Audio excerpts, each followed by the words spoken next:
एक अन्वी की सुबह। अन्वी अब नीलगढ़ जंगल की रक्षक बन चुकी थी।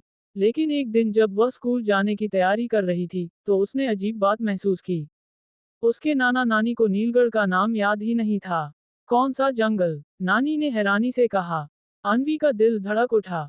क्या साया वाकई इंसानों की दुनिया में आ गया है? School to. स्कूल का रहस्य। स्कूल पहुंचते ही उसे और भी अजीब बातें दिखीं। क्लास की ब्लैकबोर्ड पर लिखे शब्द खुद मिटने लगे।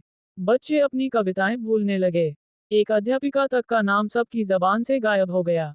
उसकी सबसे करीबी दोस्त रिया ने भी कहा, अन्वी, तुम्हें याद है हमने साथ में प्रोजेक्ट बनाया था? मुझे कुछ भी याद नहीं। अन्वी समझ गई, भूल का साया धीरे धीरे सबकी यादें चुरा रहा है। 3. नीली तितली की चेतावनी। उस रात तितली उसके सपने में आए और बोली, अन्वी, साया ने अपनी जड़ें इंसानों की दुनिया में फैला दी हैं। वह तुम्हारी सबसे प्यारी चीजें छीनकर ताकतवर बनता है। अगर उसे रोका नहीं गया, तो इंसान सपने देखना भी भूल जाएंगे। तो मुझे क्या करना होगा?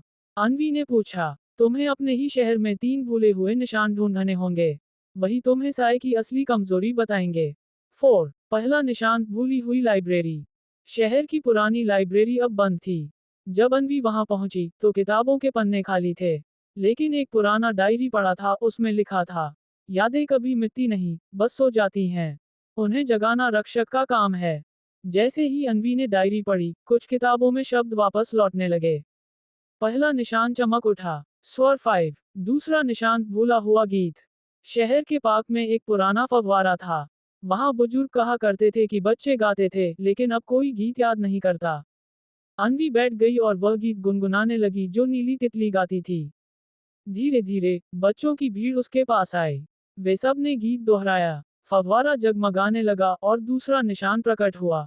अमावस्या 6। तीसरा निशान, छायाओं का खेल। स्कूल के मैदान में खेलते हुए बच्चों की परछाइयां अचानक गायब होने लगीं। सिर्फ अन्वी की छाया बची थी। तभी मैदान के बीचों बीच भूल का साया प्रकट हुआ। तुम मुझे रोक नहीं सकती, उसने कहा। हर इंसान मुझे बुलाता है क्योंकि लोग अब यादों से ज्यादा आसान जिंदगी चाहते हैं। अन्वी कांप गई, लेकिन उसने हिम्मत करके कहा, यादें ही हमें इंसान बनाती हैं। मैं तुम्हें जीतने नहीं दूंगी। मैदान पर तीसरा निशान चमक उठा। 7. अंतिम टकराव। तीनों निशान एक साथ मिले और एक चक्र बना। साया उसमें फंस गया, लेकिन वह हंसने लगा। मुझे मिटा नहीं सकती, अन्वी। मैं हर भूल में जिंदा हूँ। अन्वी ने आंखें बंद की और अपने दोस्तों, परिवार और नीलगढ़ जंगल की सारी यादें जोर से पुकारी। मुझे सब याद है। पहली बार जंगल देखा, नीली तितली की आवाज, ड्रैगन, कालघड़ी, इच्छा वाले बीज, सब याद है। उसकी यादें प्रकाश बनकर साय पर गिरी। साया कमजोर होकर चिल्लाया और धुंध में बदल गया। इंद्रधनुष 8। नई शुरुआत। सुबह जब अन्वी उठी, तो सब कुछ सामान्य लग रहा था। बच्चे अपनी कविताएं दोहरा रहे थे, नानी नीलगढ़ का नाम याद कर रही थी, और दोस्त रिया हंसते हुए बोली, याद है हमारा प्रोजेक्ट? अन्वी मुस्कुराए। वह जानती थी कि साया अभी पूरी तरह खत्म नहीं हुआ। वह हर उस जगह लौटेगा जहां लोग अपने सपने और यादें छोड़ देंगे। लेकिन अब अन्वी अकेली नहीं थी। उसके दोस्त, उसका परिवार और पूरा नीलगढ़ उसके साथ था।